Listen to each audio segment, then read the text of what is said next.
Merci beaucoup. Alors, bonjour tout le monde. J'en profite juste avant d'introduire Isabelle et Jérémy pour vous parler un petit peu du déroulement. Donc, il y a 2 présentations aujourd'hui. Chacune des 2 présentations sera d'une durée d'environ 20 minutes, suivie d'une période de questions et d'échanges. Donc, je vous demanderai de conserver vos questions ou interventions peut-être pour la période prévue à cet effet, ou sinon de les indiquer dans le clavardage, tout simplement.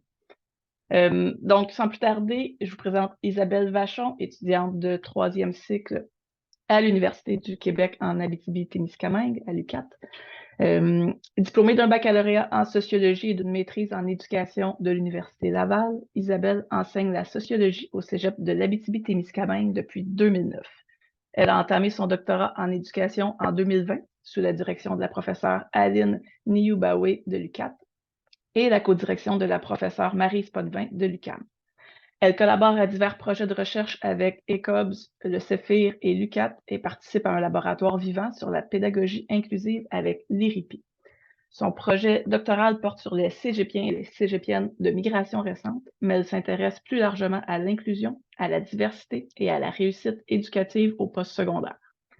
Sa présentation d'aujourd'hui s'intitule « Le récit d'expérience pour comprendre les parcours éducatifs des personnes étudiantes internationales dans les cégeps de région ». Alors, Isabelle, je te cède la parole.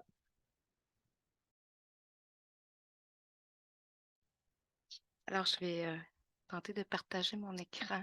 Ce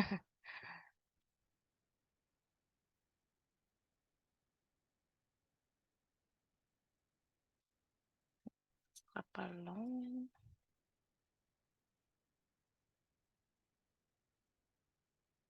Vous voyez bien? Donc là, je ne vous vois plus, par exemple. Oui, Mais ça est-ce que va quelqu'un bien. peut me dire? OK, merci. Donc, c'est ça, mon projet s'intitule Le récit d'expérience pour comprendre les parcours éducatifs des personnes étudiantes internationales dans les cégeps de région. Je passe de présentation étant donné que vous l'avez faite.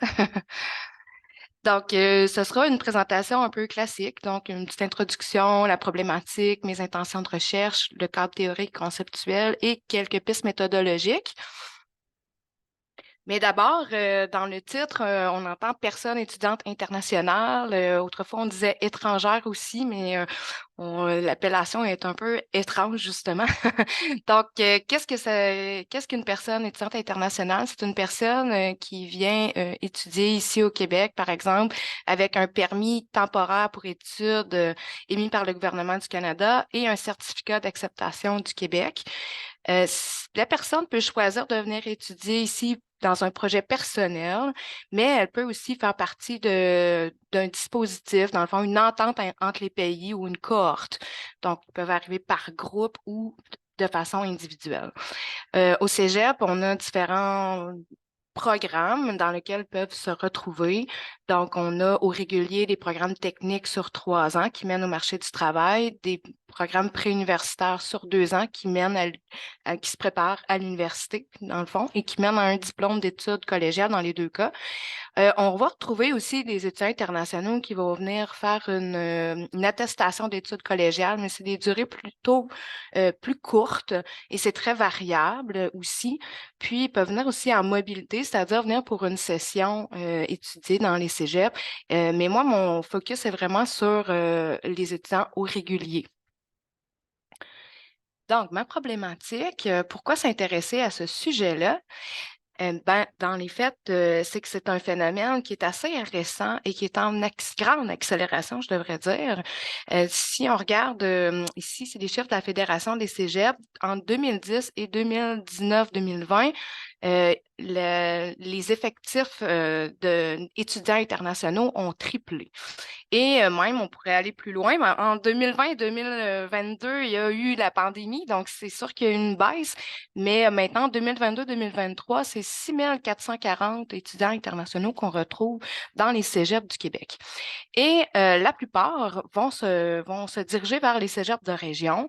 Donc, 60 vont être hors des grands centres. Le Saguenay-Lac-Saint-Jean et le Bas-Saint-Laurent sont les régions qui en accueillent le plus grand nombre. D'où mon intérêt aussi pour regarder ce phénomène-là. Maintenant, pourquoi autant d'étudiants internationaux et pourquoi en augmentation comme ça et pourquoi dans les cégeps de région? Donc, en fait, c'est que les cégeps sont financés par nombre d'étudiants par classe. On vit une grande dénatalité qui touche particulièrement les régions plus éloignées des grands centres. Alors, pour permettre la survie de certains programmes d'études et aussi combler la pénurie de main-d'œuvre en région, les cégeps ont été invités à aller en recrutement international et il y a une grande hausse, une volonté politique là, d'aller vers le recrutement international pour ça. Et le gouvernement va mettre beaucoup en place plusieurs programmes là, pour les retenir en région après leur diplomation. On a l'idée que les étudiants internationaux viennent étudier et repartent, mais les chiffres montrent qu'entre 50 et 75 choisissent d'immigrer après leur diplomation. Qu'est-ce qu'une région éloignée? Donc, le gouvernement du Québec, ici, la petite carte nous l'illustre bien. Le gouvernement du Québec va nommer, dans le fond, les régions qu'on voit encerclées. L'Abitibi-Témiscamingue, où je me situe d'ailleurs, le nord du Québec, le Saguenay-Lac-Saint-Jean, la Côte-Nord, le Bas-Saint-Laurent, la Gaspésie et les îles comme étant les régions ressources éloignées, donc qui sont loin des grands centres, qui ont une faible densité de population, qui ont une économie basée beaucoup sur les ressources naturelles. Ils ont aussi comme particularité d'être des régions à faible diversité ethnoculturelle qui offrent peu de services pour les personnes immigrantes. C'est en augmentation, mais quand même, il reste des choses à faire. Et le personnel des cégeps qui voit cette augmentation-là d'étudiants internationaux doit s'y adapter et c'est ça, il doit se dans le fond, sont moins habitués à cette diversité ethnoculturelle-là et souhaitent, on voit l'importance, en fait, de s'y adapter. Je vous présenterai tantôt le regroupement des cégeps de région, là, avec vraiment plus précisément ces cégeps-là. La littérature, qu'est-ce qu'elle nous montre? C'est que les étudiants vont vivre beaucoup de défis dans cette adaptation-là. Plusieurs viennent de la France, mais beaucoup aussi viennent de l'Afrique, de l'Amérique latine et tout ça. Donc, qu'est-ce qu'ils vont vivre comme défi d'adaptation au cégep? Plusieurs vont nommer qu'ils doivent s'adapter à notre accent, la langue, les codes de la société d'accueil, des valeurs un peu différentes de chez eux. Certains peuvent vivre de l'isolement, avoir la difficulté à se créer des amis. Certains vont nommer avoir vécu du racisme ou des préjugés. Au point de vue académique, des personnes vont dire qu'elles ont eu des difficultés scolaires. On note aussi dans certaines études plus d'abandon scolaire. Certains aussi vont avoir la difficulté à s'adapter à la culture scolaire qui est plus axée sur la compétence et moins sur la mémorisation. Ensuite, la non-reconnaissance des écrits ou des acquis, plutôt pas des écrits, va être ils vont pas très bien apprécier ça aussi qu'on ne reconnaisse pas leurs acquis, ça va être un enjeu pour eux. Maintenant, au point de vue financier, certains vont vivre des difficultés financières. Il faut dire que les étudiants qui proviennent de la France paient les mêmes frais de scolarité que les étudiants québécois. Toutefois, pour les autres étudiants qui viennent d'ailleurs dans le monde, ils peuvent payer jusqu'à 10 000 d'inscription au cégep par session. Donc, c'est un enjeu. Le climat, l'alimentation, le logement, la conciliation, travail, famille, études. Donc, il y a beaucoup de choses qui ont été nommées dans les différentes études pour montrer que c'est tout un défi s'adapter aux études à l'international ici au Québec. Maintenant, être une minorité en région éloignée, ça s'ajoute à ces difficultés-là qui ont été déjà présentées dans plusieurs études. Il y a aussi des facteurs qui favorisent leur adaptation, mais il y a moins d'études qui se sont intéressées à cet aspect-là. Donc, dans les études qui ont été répertoriées, on dit que, par exemple, connaître une personne dans la ville d'accueil, maîtriser la langue, être plus jeune, habitant en résidence étudiante, avoir une personnalité extravertie sont des facteurs qui favorisent l'adaptation. Maintenant, les enseignants qui ont été aussi interrogés sur leur représentation de ces étudiants-là, ils vont dire qu'ils sont en général plus matures et très motivés à réussir. Mais il manque d'études aussi sur les aspects qui favorisent leur adaptation. Donc, mes constats, à travers toute la littérature, il y a vraiment beaucoup d'études qui ont porté sur les personnes étudiantes immigrantes dans les cégeps de grands centres urbains multiculturels. Et sur les élèves issus de l'immigration aussi au primaire, secondaire, il y a une vaste documentation autour de ça. Euh, En ce qui a trait aux étudiants, aux personnes étudiantes internationales dans les cégeps de région, on a des études, mais elles sont toujours sur des cas très précis. Par exemple, les jeunes réunionnais qui sont venus étudier au Bas-Saint-Laurent, le cas de la Gaspésie, l'expérience des Calédoniens qui sont venus étudier à Sept-Îles ou à Rouyn-Noranda, mais on n'a pas de vastes études sur plusieurs cégeps. Maintenant, ce qu'on remarque aussi, c'est qu'on voit une liste des difficultés qui sont répertoriées. Je vous en ai présenté les défis qui sont présentés, mais on comprend mal comment, c'est pas très bien documenté comment ils font face à ces défis-là et réussissent à terminer leurs études au bout du compte. Donc, on ne voit pas l'évolution dans le temps de ces défis-là et comment ils font face. Donc, leur stratégie pour faire face aux défis est moins documentée. Puis, on a peu de prise en compte aussi des contraintes de l'institution scolaire sur le vécu des personnes étudiantes, puis peu d'études sur la morphologie, les types de parcours finalement et la diversité des parcours de ces étudiants-là. Une récente enquête a montré que en 2020, les étudiants internationaux qu'on accueillait dans les cégeps provenaient pas nécessairement directement de leur pays. Donc, il y avait ça allait sous-entendre que c'est peut-être moins linéaire qu'il n'y paraît. Donc, voilà. Maintenant, je vous présente mes intentions de recherche à la lumière de cette problématique. Quels sont les parcours des personnes étudiantes internationales dans les cégeps de région au Québec? Et là, je trouve qu'à l'oral, c'est plus facile si je vous présente tout de suite mes objectifs. Euh, D'écrire, dans le fond, 3 objectifs, d'écrire les types de parcours comme on n'a pas cette information-là sur les étudiants internationaux dans les cégeps de région, identifier les différents facteurs qui influencent leur parcours et relever les stratégies mises en œuvre par ces personnes pour surpasser les défis rencontrés. Maintenant, mon cadre théorique et conceptuel. D'abord, je vous présente, dans le fond, c'est le cadre un peu théorique global dans lequel s'inscrit mon projet. C'est la sociologie de l'expérience de Dubé. Donc, qu'est-ce que l'expérience? Ben, c'est une combinaison de logiques d'action, logique qui lie l'acteur à chacune des dimensions d'un système. L'acteur est tenu d'articuler des logiques d'action différentes et c'est la dynamique engendrée par cette activité qui constitue la subjectivité de l'acteur et sa réflexivité. Donc, c'est vraiment cette conception de l'acteur-là dans lequel s'inscrit mon projet. Et puis, qu'est-ce que les 3 logiques d'action, dans le fond, qui nous permettent de comprendre l'expérience des personnes étudiantes internationales, ça va être de considérer qu'il y a la logique d'intégration, c'est-à-dire que la personne agit selon son bagage, en lien avec sa socialisation, qu'est-ce qu'elle a appris comme valeur, comme normes culturelles et tout ça, de son environnement social. La personne agit aussi selon ça a une logique de stratégie. Donc, le milieu scolaire est quand même un milieu compétitif. Donc, comment que la personne doit agir pour faire face à ce marché-là de l'éducation. Et ensuite, la logique de subjectivation, c'est-à-dire que la personne n'est pas une personne complètement déterminée, c'est une personne autonome, critique, qui peut faire valoir son point de vue et changer les choses, défendre ses intérêts.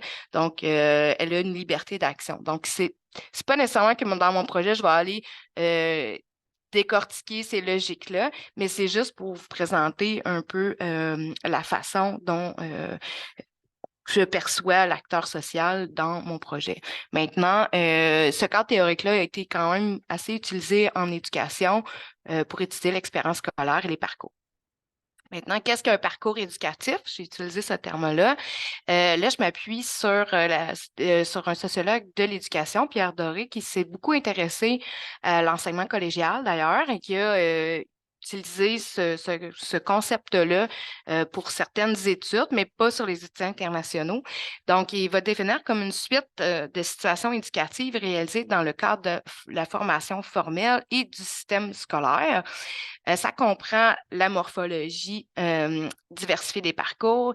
C'est de prendre en compte aussi les bifurcations. Est-ce que les personnes ont changé de programme, ont eu des échecs, ont modifié finalement leur programme d'études ou leur, leur projet par rapport à leurs études.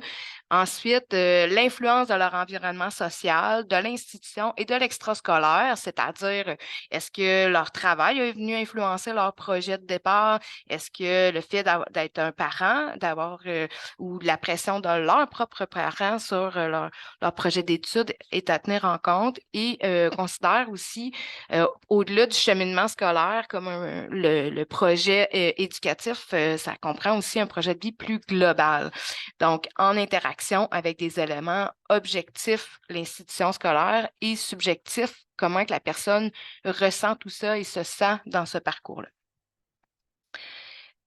Aussi, je vous parlais des facteurs qui influencent le parcours. Et puis, pour donner un cadre à tout ça, je me suis basée sur les facteurs, trois types de facteurs qui influencent le parcours d'élèves adultes en formation générale des adultes. C'est une étude qui avait été menée par Potvin et son équipe en 2014 et c'était adapté d'un modèle qui avait été développé par Cross en 81.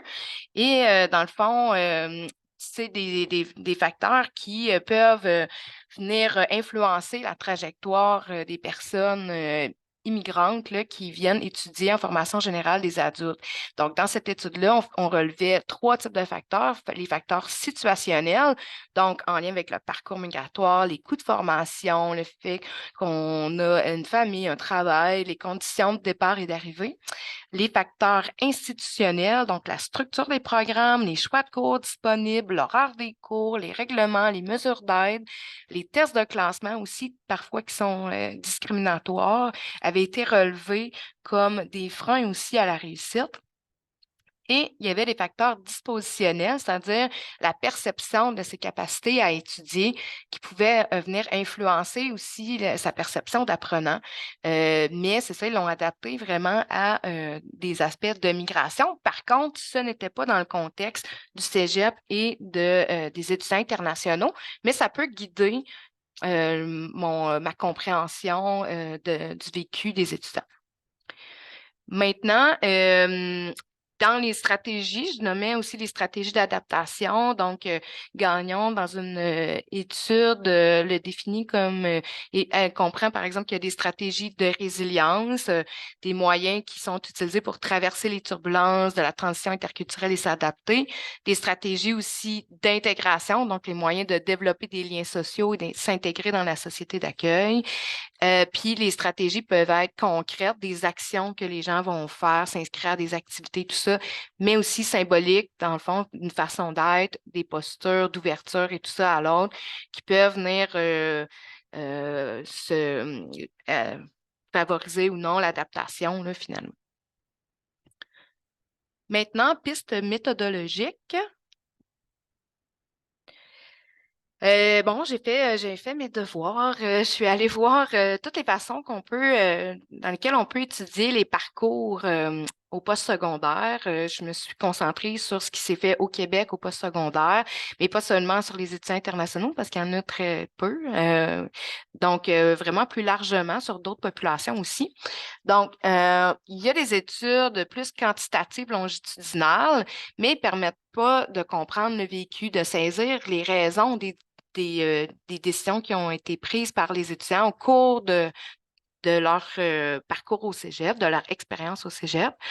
Maintenant, il y a des qualitatives par étude de cas.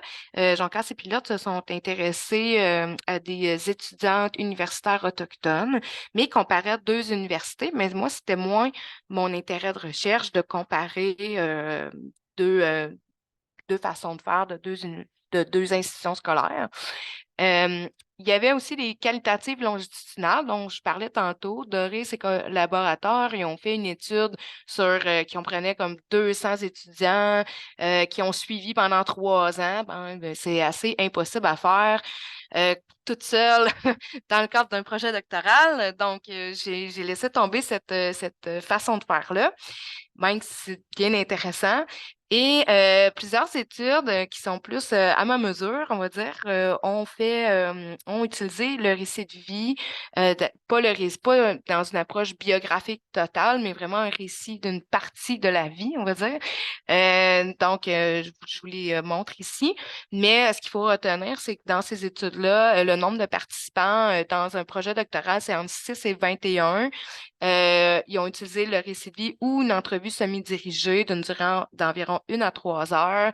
Ils ont aussi dégagé des types, une analyse typologique des parcours, donc de différentes façons en se basant sur différents auteurs. Puis, il y a aussi toujours une analyse thématique des facteurs, par exemple, qui ressortent de ça. Mais comme je disais, c'est pas sur les étudiants internationaux, mais plus sur d'autres populations. Ça, je vous présente juste à titre d'information, là, de quoi ça peut avoir l'air finalement, une étude de parcours, les résultats. Donc ici, c'est type de parcours d'orientation postsecondaire et professionnelle de jeunes issus de l'immigration à Montréal. Et les auteurs d'Archignan Qualité ont fini par présenter des parcours, différents parcours, parcours facilités, regrettés, réajustés, vagabonds. Donc c'est un peu pour illustrer là, qu'est-ce que je veux dire par type de parcours. Donc, les avantages du récit de vie, ben, ça permet d'explorer, donc d'aller vers des nouvelles données, hein, quand on va interroger les personnes sur leur vécu, qui nous racontent leur expérience au cégep, ben, on s'ouvre à des données inconnues.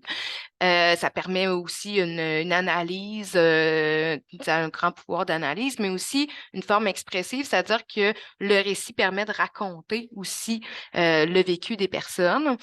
Ça donne accès au vécu, au ressenti, à la perspective de l'acteur, à l'évolution dans le temps de façon rétrospective et aussi à une auto-analyse de la personne.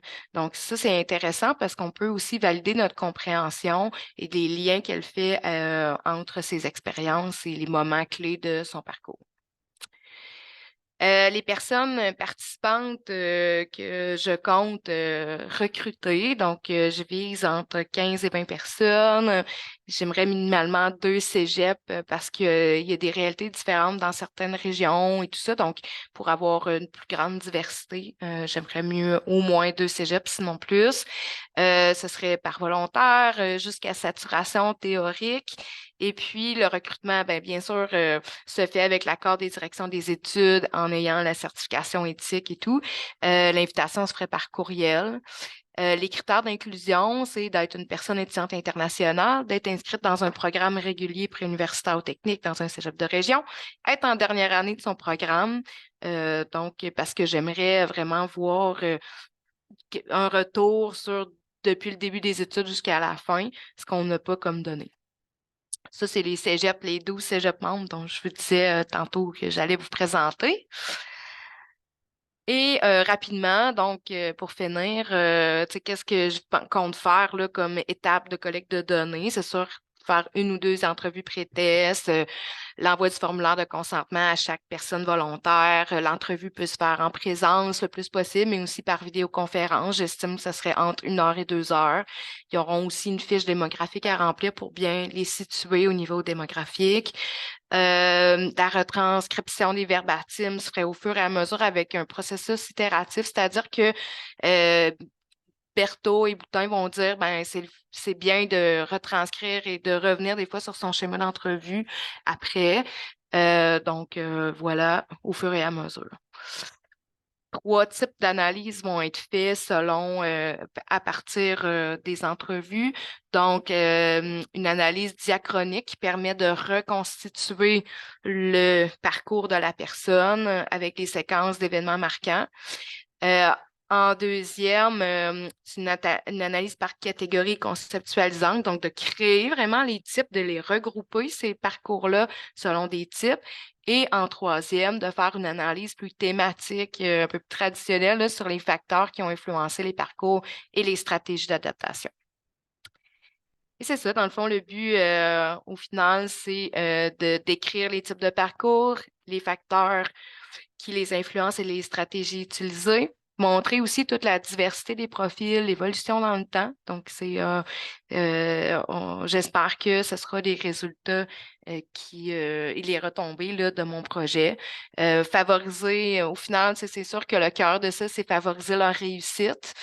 D'avoir des services et des mesures d'équité adaptées à leurs besoins, de participer à la mise en œuvre de l'approche interculturelle et inclusive au Cégep en respectant les principes d'équité, diversité, inclusion, puis de participer aussi aux efforts de rétention des personnes diplômées en région.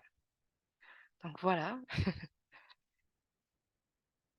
je vais arrêter mon partage. Ben, merci beaucoup, Isabelle, pour cette présentation. Donc, on serait rendu à la période de questions. Je vous invite à poser vos questions à Isabelle. On avait prévu environ une vingtaine de minutes là, pour les questions pour chaque personne. Donc, vous pouvez lever la main si vous avez une question. Vous pouvez aussi passer par la discussion, là, puis je pourrais en faire la lecture si vous préférez. Oui, Jérémy.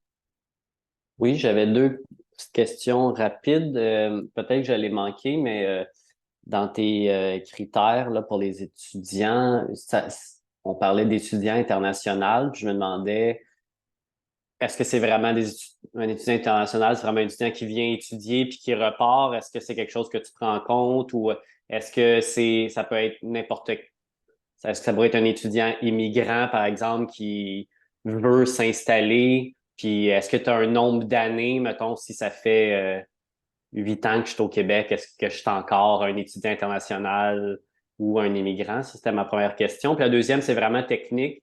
Puis euh, je pense que tu l'as dit, mais je voulais que ça soit encore plus clair, là. Au Cégep, il faut que tu demandes le formulaire l'approbation éthique de l'université, de ton université et du Cégep. C'est ça, hein? OK. Bon, fait que tu peux y aller juste avec la première question.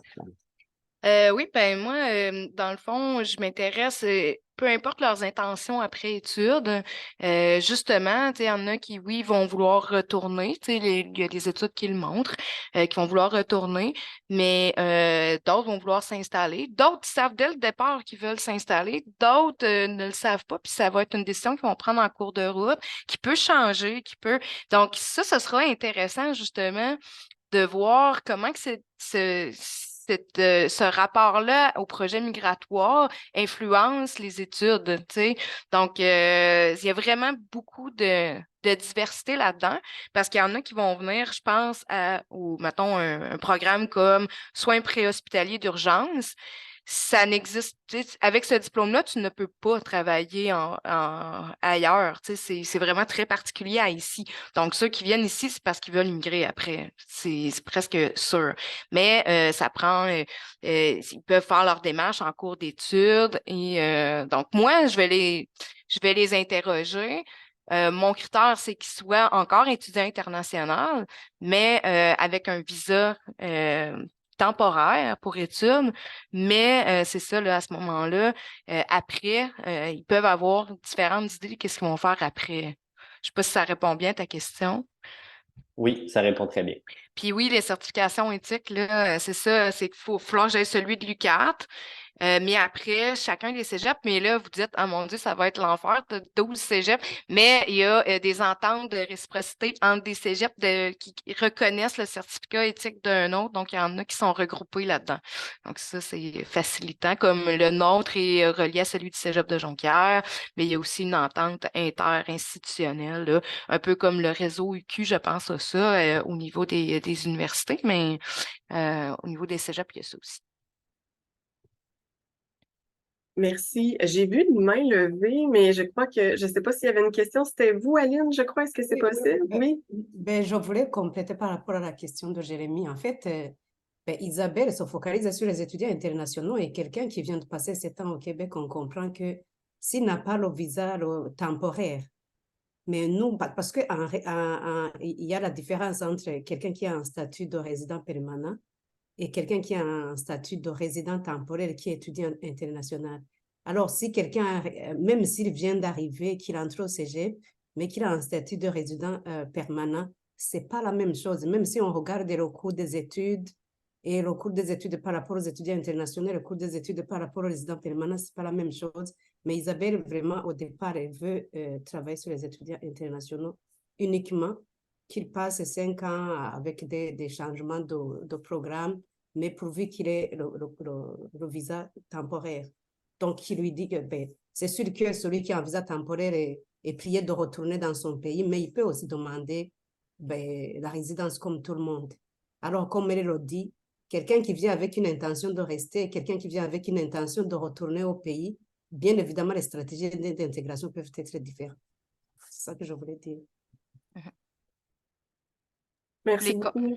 Oui, vas-y, Isabelle, excuse-moi. J'allais dire, les conditions d'études sont différentes entre un résident permanent et une personne avec un visa temporaire parce qu'un résident permanent a accès à la RAMQ, a accès, c'est ça, là, il y a vraiment plein d'avantages, les frais de scolarité les mêmes que les étudiants québécois. Donc, tu sais, c'est vraiment pas la même réalité. Puis son projet il est plus fixe aussi, il est vraiment installé. Tu sais, c'est vraiment pas la même réalité, on va dire. Ouais.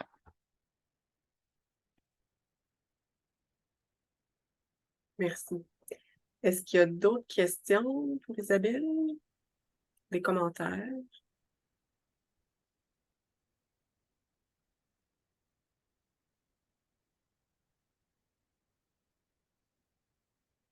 Ben, moi, je vais m'en permettre une. S'il n'y a personne, ça convient. Ben, peut-être pour commencer par un commentaire, j'ai trouvé vraiment que tu contextualisais bien ton étude. Tu fais un beau tour de la question. Tu sais, moi, je connais pas du tout le domaine des cégeps et tout ça, mais bon, c'est sûr que j'habite en région, puis tu sais, je vois que la réalité change. Mais tu sais, je trouvais que tu avais vraiment réussi à bien démontrer la pertinence de ton étude, l'importance aussi de ton étude. Donc, ça, je voulais le relever. Tes objectifs sont clairs aussi là, à ce niveau-là, il n'y a pas de problème.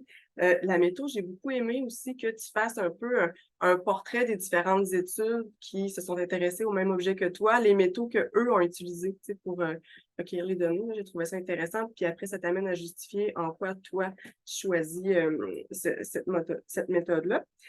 J'avais une question par rapport à l'analyse des données. En fait, tu as annoncé que tu prévoyais combiner 3 types d'analyse, l'analyse diachronique, l'analyse par catégorie conceptualisante et l'analyse thématique. Donc, j'aurais aimé t'entendre sur les raisons de pourquoi combiner ces 3 types d'analyse-là. On sait que c'est quand même laborieux, l'analyse qualitative, là. Ceux qui en ont déjà fait le savent probablement. Puis je me disais que ça peut être quand même tout un défi de combiner ces 3 types-là, mais j'imagine que si tu vas vers ça, c'est que tu juges que c'est pertinent. Donc, c'est ça, c'est ma question. Je voulais t'entendre sur la combinaison des 3 types d'analyse. Oui, ben dans le fond, c'est vraiment en réalisant que on n'a pas cet élément-là de retour rétrospectif des personnes qui, moi, je trouve super intéressant d'essayer de voir comment se déroulent les études sur un plus long terme. Donc, on a beaucoup d'études en début de parcours, mais pas jusqu'à la fin. Donc, ça, pour moi, c'était important de l'étudier. Donc, c'est pour ça aussi qu'un récit rétrospectif est intéressant. Maintenant, quand on étudie les récits, ben ça va un peu ensemble de faire l'analyse diachronique. C'est juste parce que la personne, quand elle parle dans une entrevue, elle fait des allers-retours entre plein de choses qui se sont passées à différents moments. Maintenant, pour bien comprendre comment ça s'est déroulé dans le temps, il faut refaire le puzzle un peu, de reconstituer selon... Il y en a qui vont le faire par année scolaire ou par date ou on reconstitue. Et oui, ça peut être laborieux, mais les trucs que j'ai trouvés, certains chercheurs ont fait, c'est qu'ils apportent un genre de calendrier à l'entrevue et place déjà les morceaux avec la personne pendant l'entrevue. Donc, ça peut faciliter pour moi cette analyse diachronique-là. Ça paraît gros, mais c'est vraiment replacer les morceaux dans l'ordre qui s'est déroulé dans le temps. Ça peut être vraiment fait avec la personne et revalidé aussi avec la personne. Une fois qu'on a ça, j'imagine, maintenant j'ai mes 15 récits reconstitués, ben là, c'est de regrouper selon ceux qui se ressemblent finalement. Et oui, ça, c'est un travail parce qu'il faut bien le faire. Puis ça, je pense que c'est ça qui va être le gros du morceau. Ensuite, les personnes dans leur récit, vont toujours nommer, mettons, qu'est-ce qui a fait le déclencheur qui a fait changer quelque chose ou qui nous a amené à la prochaine étape ou qui a amené un échec et tout ça. Donc ça va être l'analyse thématique, ça va être un peu d'aller regrouper ça finalement. Mais c'est ça, c'est pour ça aussi que je voulais aller faire répertorier finalement comment avaient procédé d'autres doctorants. C'est important pour moi parce qu'on me pose souvent la question, il me semble que c'est gros, c'est beaucoup, tout ça, mais ça a été fait par d'autres autour de 15 entrevues. Ça a l'air être faisable. Mais bon, peut-être que. Puis, je pense que c'est ce que suggèrent aussi comme Berthaud et d'autres qui se sont intéressés à ce genre d'analyse-là. Ils nous disent, au fur et à mesure, retranscrire, commencer des analyses. Et là, on voit aussi, peut-être qu'après 10, je vais être essoufflée, puis peut-être que je vais avoir une certaine saturation, ça va être suffisant. Mais c'est un peu en me basant sur d'autres études que j'ai fait ces choix méthodologiques-là. Je ne sais pas si ça répond bien ou... Oui, tout à fait. Puis clairement que ça va permettre une analyse approfondie de tes données aussi. Donc, probablement que l'investissement en vaut la peine quand même. Donc, voilà. Est-ce qu'il y avait d'autres questions pour Isabelle? Je pense que non. Il n'y a rien dans le fil de discussion non plus. Donc, on pourrait peut-être passer à la prochaine présentation. Marie-Maud, je vais te laisser la parole. Oui, parfait. Donc, la deuxième présentation d'aujourd'hui sera réalisée par Jérémy Bisaillon, étudiant au 3e cycle à l'Université du Québec à Montréal.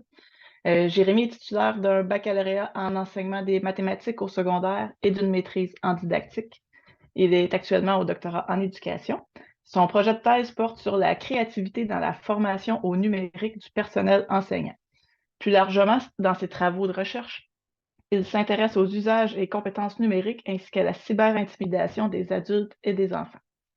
Sa présentation d'aujourd'hui s'intitule « Analyse de la créativité dans la formation au numérique du personnel enseignant au secondaire ». À toi, Jérémy. Merci. Je vais partager mon écran.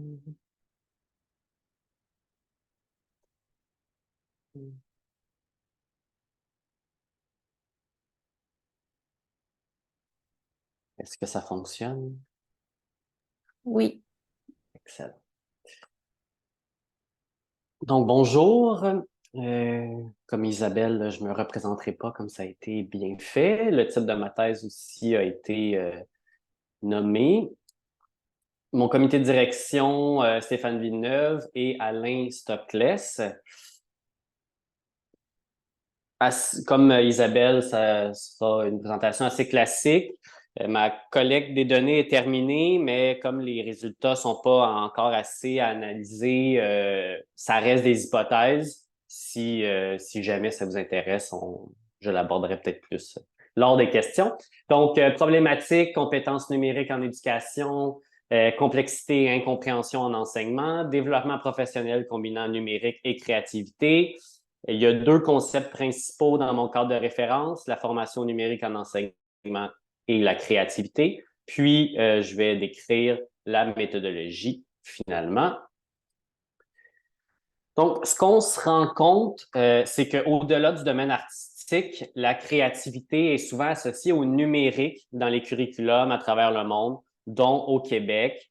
C'est pas anodin. Les chercheuses et chercheurs font généralement une relation réciproque entre le numérique et la créativité. au 21e siècle, ce qu'on constate, c'est que le numérique offre de nouveaux moyens d'expression de la créativité, que ce soit pour les élèves ou le personnel enseignant. Et réciproquement, la créativité est associée à des attitudes, la prise de risque, l'ouverture à la nouveauté et des habiletés, la résolution de problèmes, la production de contenu original qui favorisent l'usage numérique, encore une fois, autant par les élèves que le personnel enseignant. Comme n'importe quelle compétence disciplinaire, le personnel enseignant doit lui-même détenir ces compétences-là, doit lui-même être créatif s'il souhaite les développer chez les élèves. Puis on le remarque aussi dans le nouveau référentiel de compétences professionnelles du personnel enseignant au Québec. Il y a plusieurs dimensions, puis je dirais même que c'est la compétence 12, c'est la compétence numérique, et il y a plusieurs sous-dimensions qui sont associées au numérique. Puis j'irais même jusqu'à dire que c'est la principale nouveauté de ce référentiel-là, de la compétence numérique de ce référentiel-là par rapport à l'ancien référentiel de compétences.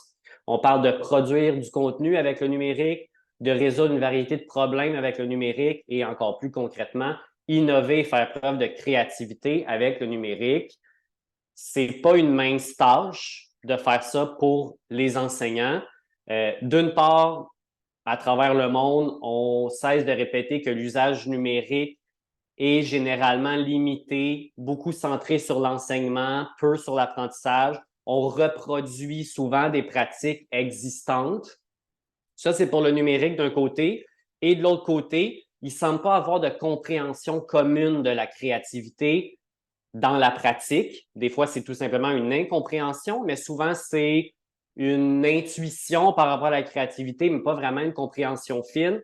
Et ce problème-là émane en partie de la recherche où là non plus, il n'y a pas vraiment de consensus. Les définitions sont multiples et varient selon les contextes.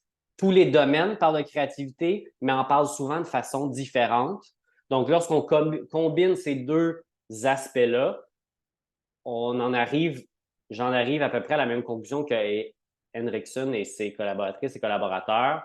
L'enseignement créatif à lui seul est complexe. Intégrer le numérique dans l'enseignement est également complexe. Alors, les choses deviennent d'autant plus complexes lorsque les deux sont en interaction. Donc, comme on le voit, le mot complexe est utilisé 3 fois. On incombe aux enseignants d'être créatifs avec le numérique.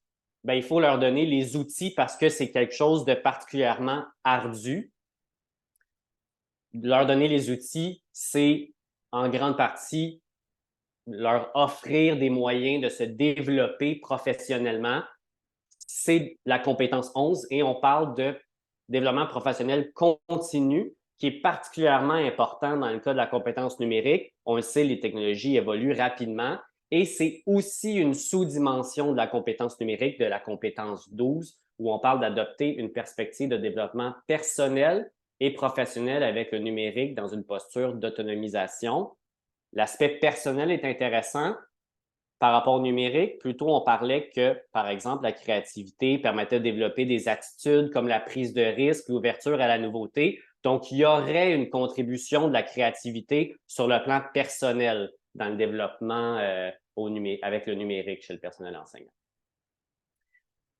Il y a eu, avec le nouveau cadre de référence, le nouveau référentiel de compétences, il y a eu beaucoup d'investissements par rapport à la formation au numérique et en particulier la formation qui combine créativité et numérique. J'en ai mis quelques exemples ici, mais pour l'instant, on en sait très peu sur ces formations-là. Quels sont leurs contenus, leurs stratégies, les contextes de ces formations-là. Puis c'est la même chose dans les écrits. Souvent, on évalue une formation, mais on ne la décrit pas vraiment. Donc, moi, ce que je souhaite, c'est aller voir qu'est-ce qu'une formation au numérique qui mobilise la créativité. Pour moi, c'est une première étape avant de l'évaluer parce qu'il faut qu'on sache qu'est-ce qu'on veut évaluer d'abord. Donc, c'est un peu la pertinence de ma question de recherche ici. Comment la créativité est-elle mobilisée dans la formation numérique du personnel enseignant au secondaire? C'est toujours difficile de parler du contexte en peu de temps, Pourquoi le secondaire? D'une part, parce que c'est un niveau où il y a aussi des compétences disciplinaires, ou du moins le personnel enseignant est titulaire, pas est titulaire, est expert d'une discipline. Donc, ça ajoute un degré de complexité. Puis, ça fait aussi qu'à ce niveau-là, par rapport au primaire, le personnel enseignant est généralement plus critique des formations au numérique. Puis, un des résultats, c'est que souvent, ce qu'on constate dans les écrits, c'est que l'usage du numérique est encore plus limité au secondaire par rapport au primaire. Donc, c'est un milieu intéressant pour observer une formation au numérique. Dans la question de recherche, il y a deux concepts principaux, la formation au numérique en enseignement et la créativité. Pour la formation numérique en enseignement, je me suis basé sur le cadre de Gosky et Sparks, qui considèrent 3 dimensions pour évaluer la qualité du développement professionnel et de ses activités. Pour moi, une formation numérique, c'est une activité de développement professionnel formellement et consciemment organisée, comme des séminaires, des conférences, des ateliers. Ça pourrait aussi être des communautés d'apprentissage. Donc, les 3 dimensions sont le contexte, donc les ressources, le temps, la personne formatrice, les moyens, donc stratégie d'enseignement, accompagnement, suivi de la formation, et les savoirs qui sont mobilisés dans la formation. C'est un cadre qui est englobant, mais qui reste relativement peu précis. Donc, quels sont ces savoirs-là dans une formation au numérique? Ce sont ce qu'on appelle des savoirs technopédagogiques liés au contenu. Ce schéma-là est issu du modèle TPACK, un modèle très connu en éducation, en enseignement avec le numérique. Les savoirs technopédagogiques liés au contenu, ce sont les savoirs qui unissent savoir pédagogique, savoir lié au contenu, savoir technologique. Donc, quels sont les outils et les méthodes d'enseignement appropriées pour enseigner une notion? Donc, ça, c'est pour la formation au numérique en enseignement au secondaire. Et maintenant, quand on passe à la créativité, la tâche, pour moi, a été beaucoup plus ardue d'en arriver à un modèle, d'en arriver à une conception qui fait consensus, parce que encore jusqu'à très récemment, il y a des nouvelles conceptions, des nouveaux modèles de la créativité qui émanent. J'en ai mis 6 ou 7 ici, là. Les 2 premiers parle surtout du produit créatif, comment on fait pour en arriver à un produit qui a un impact dans notre domaine. On parle beaucoup de grande créativité, là, Einstein, Newton et tout, ce qui s'applique peut-être un petit peu moins à l'enseignement au secondaire. Puis après, ben, les autres modèles, on a une conception, ce qui les unit, c'est qu'on a une conception multivariée de la créativité qui est comme un système où interagit plusieurs dimensions. Ce qui les unit, en fait, les dimensions qui émanent souvent de ces modèles-là, ce sont 4 dimensions. La personne, la créatrice ou le créateur, le processus, l'action de créer, le produit ou la création et finalement le contexte. Je vais passer à travers chacune de ces dimensions-là. Premièrement, le créateur ou la créatrice, qui se diviserait en sous-dimensions, les connaissances. Il faut avoir des connaissances dans son domaine pour pouvoir être créatif. Les sens, il faut être ouvert à ce qui nous entoure. Les émotions, de façon générale, on crée mieux, par exemple, dans le plaisir que dans l'anxiété.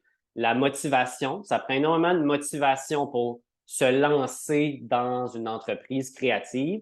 Et finalement, des attitudes qui ressortent dans les écrits depuis les années 50, la tolérance à l'ambiguïté, à ce qui est flou, la flexibilité, la fluidité, donc générer des idées nombreuses et diversifiées, la prise de risque, donc accepter de faire des erreurs, et l'ouverture que j'ai évoquée plus tôt. Ensuite, le processus, l'action de créer, on les divise généralement en micro-processus, qui sont également souvent évoqués depuis je dirais, les années 50. Là. La pensée divergente consiste à générer beaucoup d'idées sans se brimer, et la pensée convergente qui amène à sélectionner la meilleure idée, en guillemets, ou la plus appropriée dans le contexte. Et ces microprocessus-là interviennent à travers une grande démarche créative, l'identification d'un problème, amasser des données sur le problème, la préparation. Ensuite, une étape plus inconsciente où les idées cogitent, l'incubation, qui amène à l'émergence d'une idée, le moment eureka ou la sérendipité qu'on peut appeler. Ensuite, on vérifie notre idée pour ensuite la communiquer pour une éventuelle acceptation par le milieu. Ensuite, on passe au produit créatif qui est où est-ce que la créativité se concrétise, mais pas n'importe quel produit, un produit qui est nouveau. C'est ce qui différencie principalement la créativité de la résolution de problèmes, par exemple. Un produit qui est utile dans le contexte et un produit qui est esthétique. Ça, c'est un emprunt peut-être dans les définitions plus artistiques de la créativité, puis on y donne une définition plus large. Ça peut être aussi un produit qui est ergonomique, par exemple. Et ces trois dimensions-là interagissent dans un contexte plus large qui implique différents facilitateurs et obstacles. Chaque dimension du contexte peut représenter un obstacle ou un facilitateur. L'environnement social, le temps, la liberté, les ressources matérielles, dont les ressources numériques, la pression et les facteurs institutionnels. Puis ce qui est intéressant, c'est ici, pression est utilisée comme la pression de créer, la pression du milieu, mais à l'origine, le contexte dans les années 60, on parlait de press, comme si le contexte exerçait nécessairement une pression. Aujourd'hui, on a une vision plus nuancée que le contexte peut autant aider que mettre de la pression sur le processus, sur la personne, sur le produit. Donc, à partir de ces quatre dimensions-là, de ces quatre C-là, l'objectif général de la thèse, c'est d'analyser les dimensions de la créativité dans des formations numériques dédiées au personnel enseignant du secondaire. Donc, décrire la forme que prend les 4 C dans les formations que j'ai observées, évaluer la place, un aspect peut-être un petit peu plus quantitatif, qu'est-ce qui est plus évoqué, qu'est-ce qui est moins abordé, et finalement, identifier la place de ces dimensions-là dans la formation numérique. Est-ce qu'on l'aborde davantage dans les savoirs, dans les stratégies, dans les contextes? Pour répondre à ces objectifs-là, j'ai décidé d'utiliser une étude, de mettre en place une étude multicas. Je suis influencé par la méthode, par l'approche interprétative ou instrumentale. Donc, le but, c'est de décrire le phénomène pour ensuite l'analyser, donc déterminer les relations entre la créativité et la formation numérique, analyser chacune des dimensions en jeu. Pourquoi? Parce que ça permet de prendre en compte un grand nombre de variables, ce qui est mon cas, si je veux tenir compte de la complexité de la créativité et tenir compte du contexte, parce que ce qu'on voit dans les écrits, c'est que selon le contexte, les définitions de la créativité prennent des formes différentes. Puis comme j'ai beaucoup de variables à regarder, je trouvais qu'une étude multicas me permettait de générer plus de résultats et avoir plus de substance par rapport à chacune de ces dimensions-là. C'est pourquoi j'ai opté pour ce type de recherche-là. Donc, le cas, c'est un phénomène borné, c'est l'objet de la recherche. Dans mon cas, des formations au numérique qui mobilisent la créativité. Au total, j'en ai observé 6 qui respectaient les critères suivants. C'était des formations formelles et consciemment organisées, quand même circonscrites dans le temps et l'espace, portant sur le numérique et la créativité et dédiées au personnel enseignant du secondaire. Parfois, les formations étaient offertes aux 2 niveaux, par contre. Les durées des formations étaient variables, le nombre de formateurs ou formatrices était variable aussi. Dans les 6, il y a 2 formations disciplinaires, une en français, une en mathématiques. Puis, il y a une formation qui a été annulée, mais il y avait une partie de la collecte des données qui était réalisée quand même. Puis, les gens qui donnaient la formation c'était soit des centres de services scolaires ou des organismes reconnus en éducation dans l'intégration du numérique. Les méthodes et outils de collecte. Premièrement, je faisais un entretien semi-dirigé avec la personne ou les personnes responsables de la formation. Ça durait environ 30 minutes. Valider les critères, premièrement. Est-ce que vraiment c'est une formation qui aborde et le numérique et la créativité? Toutes les formations avaient le mot « créer » ou « créativité » dans le nom. Là. Donc, ça m'aidait à les identifier, mais je validais quand même avec eux. Puis après, ben, juste décrire la formation, leur perception de leur formation, la place du numérique, la place de la créativité. Ensuite, j'analysais les documents de la formation, les descriptifs. Des fois, il y avait des sites web et tout autre document là, qui était fourni. Des fois, c'était les présentations pendant la formation. Et finalement, une observation directe et non participante en présentiel. Quand les formations étaient très longues, où il y avait des longs moments de travail, des fois, je prenais des petites pauses parce que je sentais que j'avais atteint une certaine saturation des données. Mais souvent, je restais vraiment du début à la fin de la formation. Et ce que j'observais, c'était les 4C de la créativité dans une grille d'observation. Comme on est dans un séminaire, je trouve ça intéressant de le dire peut-être. Je disais non participante. Au début, je voulais vraiment me mettre en retrait. Ce que je faisais, les gens m'oubliaient, mais je sentais que pendant les pauses et tout, les gens ils étaient curieux quand même. Ils venaient me voir, ils me parlaient, ils se demandaient qu'est-ce que j'observais. Au début, j'essayais de ne pas répondre ou d'être très flou, mais je sentais, c'est peut-être le mot est peut-être fort, mais je sentais qu'il y avait plus de méfiance si je faisais comme si c'était secret. Donc, oui, c'était non participant, mais plus que ça, plus que j'ai observé, plus que je discutais quand même avec les gens. Là, je ne voulais pas non plus être un bloc de glace dans le fond du local. Là, quand même. Donc, j'ai opté pour une analyse délibératoire et un codage mixte parce que, oui, c'est inductif, ma recherche, mais ce n'est pas inductif pur parce que je pars quand même de variables connues, mais je ne sais pas quelle forme elles prennent sur le terrain, je ne sais pas quels termes sont utilisés et je ne sais pas la place qu'elles ont. Donc, pour moi, ça reste une recherche inductive. Donc, ce que j'ai fait, c'est que je suis parti dans In Vivo de mes dimensions et dans certains cas, des sous-dimensions.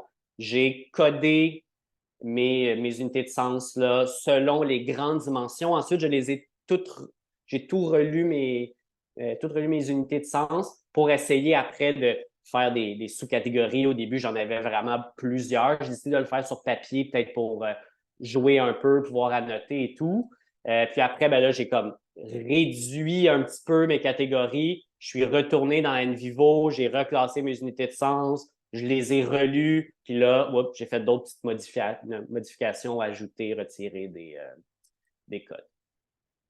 Donc, les étapes, je vais y aller rapidement. Analyser chaque cas, comparer les cas et les outils, identifier la place de la créativité qui est l'objectif 3. Et pour terminer, ou presque, quelques critères de rigueur là, en ayant plusieurs outils, plusieurs sources, bien, il va y avoir une comparaison constante qui va favoriser la validité interne. Je vais prendre le temps, comme dans toute recherche, dans toute étude de cas, de bien décrire le contexte et je tiens un journal de bord depuis quelques années. J'ai fait un projet pilote. La formation durait 2-3 jours, là, donc j'ai vraiment pris le temps d'analyser mes outils, les modifier au besoin, ce qui va soutenir la fiabilité. Et au niveau de la validité externe, bien, comme j'ai plusieurs formations, bien sûr, je ne pourrais pas généraliser. C'est la limite de toute recherche qualitative. Là. Je ne pourrais pas généraliser, puis j'observe certaines formations en particulier. Il n'y a pas de communauté d'apprentissage, par exemple, dans les formations. Mais je pense qu'en ayant plusieurs formations, je vais pouvoir générer plus d'informations ou plus de substance dans mes dimensions. Ce qui me reste à faire, ben, c'est le croisement de mes données, l'analyse à proprement parler. J'aimerais ça, ben, je veux rédiger des rapports pour chacune des formations que j'ai observées. Je suis encore en questionnement, mais j'aimerais peut-être retourner vers les personnes responsables pour une certaine validation. Certaines personnes m'ont dit que c'était peut-être pas la meilleure chose à faire, donc je suis encore en réflexion là-dessus. Puis finalement, bien sûr, rédiger les derniers chapitres de ma thèse. Voilà. Merci.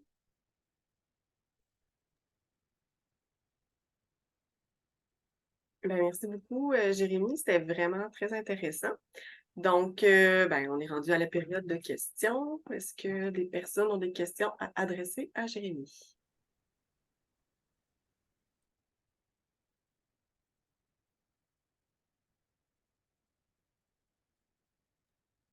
Oui, là, il y a deux mains. Je ne sais pas trop qui l'a levé en premier, mais sur mon écran, je crois que c'est Marie-Maude. Merci Jérémy pour la présentation. Tu avais ouvert la porte d'entrée de jeu à parler un peu des résultats que tu avais commencé à analyser. Fait que c'est là où je m'en allais. Est-ce que tu peux nous en dire un peu plus sur ce que tu as observé jusqu'à présent? C'est ce que j'allais dire aussi. Donc. Bon, ben merci de m'ouvrir la porte. Déjà que j'ai dépassé dans mon temps, ça me permet d'en parler quand même. C'est ça. Là, pour l'instant, j'ai seulement analysé les données dans le Vivo, donc j'ai relu mon corpus plusieurs fois. Donc, c'est pas encore formel, mon analyse, mais c'est sûr que ce que je vois probablement au niveau de la terminologie, même si des gens semblent avoir une connaissance de base de la créativité, personne n'utilise les termes de mon cadre théorique, premièrement, ou à peu près. Là. Personne ne parle de tolérance à l'ambiguïté, de prise de risque, mais on parle on prend des expressions vraiment proches, comme tolérer l'inconnu, je sais pas moi, aller dans des sentiers inconnus, ou on utilise des fois des métaphores, on parle de pas avoir peur de faire des erreurs, par exemple. Donc, les conceptions sont là, mais les termes ne sont pas les mêmes, clairement. Au niveau de la place aussi de la créativité, elle est rarement dans les savoirs, elle est rarement enseignée explicitement. On le met dans le titre. Dans les entretiens que j'ai eus, on me dit que la créativité, c'est important, ça a été réfléchi, mais aux participants, on parle plus de numérique ou de leur discipline. On veut leur faire, certains l'ont même dit explicitement, on veut leur faire vivre la créativité, on ne veut pas leur donner la théorie.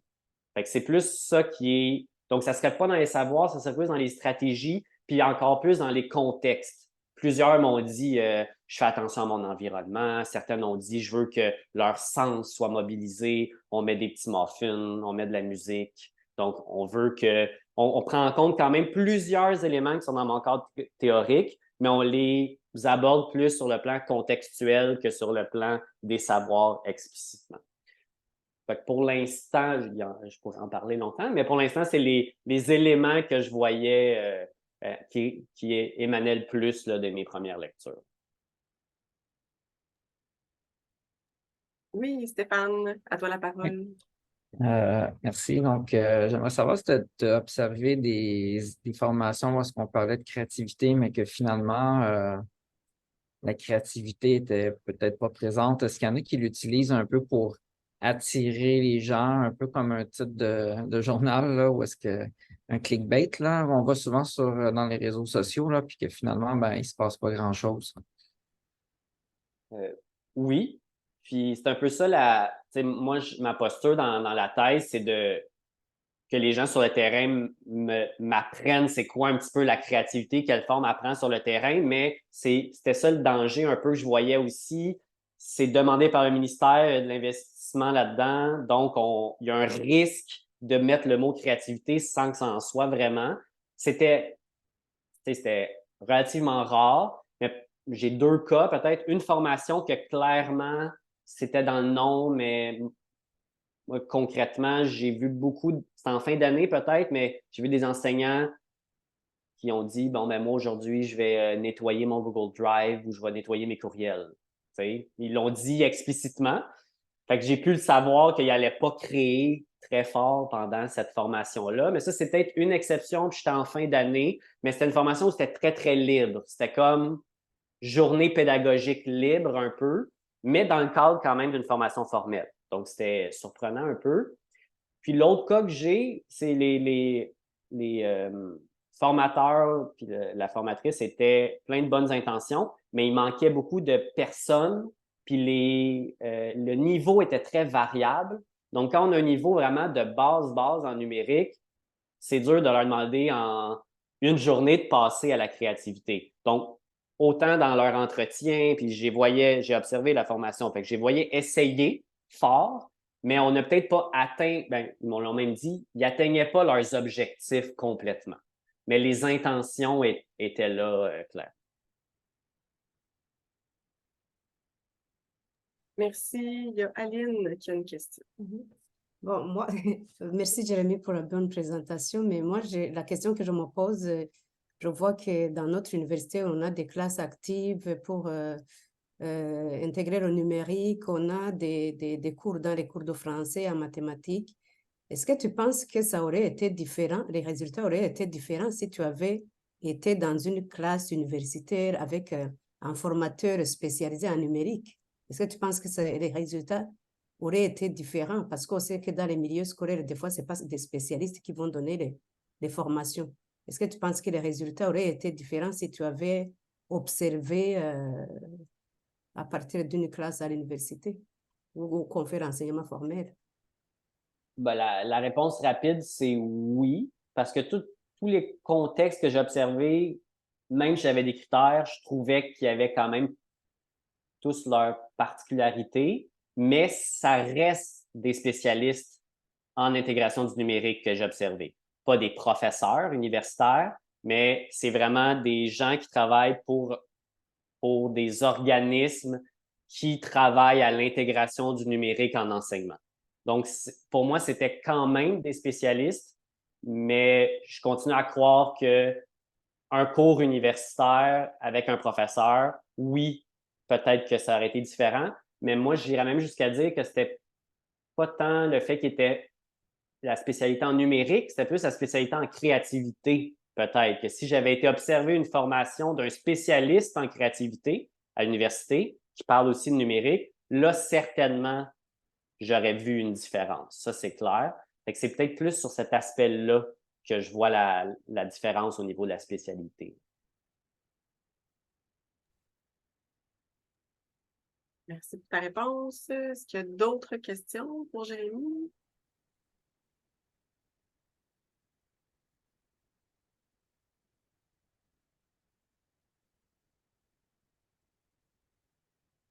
Non? Ah oui, Isabelle. Tantôt, on parlait de méthodologie, d'analyse et tout ça. Est-ce que tu trouves ça fastidieux finalement, ta quantité de données? Est-ce que tu trouves que ça a été comment tu vois ça? Comment ça se passe finalement? Tu sais, en lien aussi avec ce qu'on m'a posé comme question, là, ça m'intrigue. Ben, moi, c'était assez nouveau pour moi, là. J'en ai fait un peu avec Stéphane, un peu dans mes stages, mais moi, j'étais plus dans le quanti. Donc, juste le fait que ce soit nouveau, c'est sûr que c'est un peu plus long pour moi de tout m'approprier, là. Mais je trouve ce qui est long, moi, je sais pas, pour l'instant, j'ai pas plusieurs types d'analyses comme toi, mais j'ai plusieurs sources de données. Fait que ça fait que mon corpus est très, très gros, disons. Puis, tu sais, j'ai subdivisé en fonction de mes outils, en fonction de mes formations pour pouvoir comparer, pour bien faire. Mais après, ça rajoute quand même beaucoup d'étapes de comparer entre les outils, voir si ça a une influence, comparer entre les formations. Après, essayer de voir s'il y a des trucs communs. Fait que oui, je trouve ça long. C'est juste lire, relire mon corpus, sortir des sous-codes, des trucs comme ça. C'est pour ça que, donc, réponse rapide, oui, je trouve ça fastidieux. Mais c'est pour ça que j'ai essayé, justement, c'est ça, d'y aller pour un type d'analyse. Puis au départ, je voulais ajouter un questionnaire pour avoir le point de vue des participants aussi. Là, je me suis rendu compte que là, on dirait que je suis en train de faire une autre recherche, là, parce que les participants, c'est plus ce qui est vécu, ce qui est perçu. Je me suis dit, je vais commencer par voir c'est quoi une formation numérique, puis peut-être éventuellement mettre en place ce genre de formation-là. Et là, on regardera qu'est-ce que les participants en pensent. Fait que c'est un petit peu là que j'ai coupé, disons, j'ai coupé, mettons, un outil, mais je trouvais ça important quand même d'avoir. Je trouve ça fastidieux, mais on dirait que je ne voyais pas comment faire moins, disons. Puis, je pense que je vais m'en sortir quand même. Là. Je dis que c'est fastidieux, mais c'est faisable, disons, là, j'ai l'impression. Oui, je vais juste faire un clin d'œil avant de donner la parole à Stéphane. J'ai beaucoup aimé les photos que tu as prises de tes notes manuscrites en lien avec ton analyse, parce que je trouve que visuellement, ça rend tellement compte de la réflexion derrière. C'est sûr qu'on n'a pas eu le temps de les lire en détail, là, mais quand même tout le travail qui se cache derrière l'analyse qualitative, là, c'est ça. Oui, Stéphane. Oui, en fait, à partir de ce que tu as déjà fait jusqu'à présent comme analyse, qu'est-ce que tu aimerais à la fin de ton doctorat pouvoir avoir comme retombée auprès, ça serait quoi, auprès des enseignants, auprès des conseillers pédagogiques récits, auprès de... Qu'est-ce que tu penses que tu vas réussir à dégager de tout ça, puis que ça a une retombée concrète là, ensuite dans le milieu? Puis c'est ça, moi, c'est vraiment ça, une autre de mes postures. Tu sais, tantôt, je parlais que je viens pas évaluer, je viens plus analyser. C'est aussi ça, c'est d'avoir comme une vision peut-être un petit peu plus pragmatique de la créativité. Il y a le cadre de référence, il y a les formations, puis le but, c'est que ça se rende, là. Tu sais, fait que moi, ce que je veux, c'est d'une part, ben, peut-être clarifier les termes, puis peut-être parler dans un vocabulaire qui est déjà compris dans le milieu, premièrement. Puis après, peut-être, oui, ressortir un peu à quelle dimension on donne le plus de place, mais là, me servir de mes écrits pour, par exemple, un des aspects que je vois, c'est peut-être dire, ben, on pourrait l'aborder explicitement, la créativité dans une formation. Donc, peut-être faire un modèle de formation, peut-être un lexique aussi. Au départ, ce que je voulais, c'est une définition qui pourrait être comprise par les acteurs et les actrices du terrain, un modèle de formation. Puis là, plus que j'ai discuté, je me dis peut-être qu'un lexique, ça serait intéressant. Puis mon public, c'est, à force de discussion, c'est vraiment les conseillères et conseillers pédagogiques, plus que les enseignants. C'est eux et elles que je voyais là, dans les entretiens. Puis à chaque fois, ils me disaient ah, ben tu viendras après dans notre centre de service scolaire faire une formation ou on devrait développer une formation ensemble. Fait que je pense vraiment que c'est eux qui ont soif de ça, tu sais, au pire, infuser à certains degrés. Donc, même si je fais un modèle, en gros guillemets, de la formation parfaite, après, les conseillers pédagogiques, ils pourraient utiliser des bouts, voir comment ils l'intègrent dans une formation existante ou pour créer une nouvelle formation. Fait que c'est un peu ça très largement, là, c'est de idéalement créer des outils qui pourraient être réutilisés par des conseillers pédagogiques. Merci, Merci. ça nous permet vraiment de mieux comprendre les retombées de ton étude, Jérémy. Je ne sais pas s'il y a d'autres questions. On aurait le temps peut-être pour une ou deux autres questions. Parfait. Ben, merci beaucoup, Jérémy. Je ne sais pas si quelqu'un dit le mot de la fin. Hélène, elle s'en vient. Merci à tous et à toutes de votre participation. Merci à Isabelle et à Jérémy qui ont présenté l'avancement de leurs travaux dans leur recherche doctorale. C'était fort intéressant de vous entendre tous les deux. Merci encore d'avoir accepté de nous partager ça. Merci aussi à Marie-Maude Dubuc et à Jessie Marin qui ont accepté d'animer ce séminaire étudiant. Pour nous, c'est un grand plus que vous contribuez justement à nos activités scientifiques du CRIF-PEQ. Alors, merci à tous. Je vous souhaite une belle fin de journée, un beau week-end, en espérant que le soleil soit de la partie. Merci. Merci, bonne fin de journée. Au revoir. Merci. Au revoir. Merci beaucoup. Bye bye. Au revoir.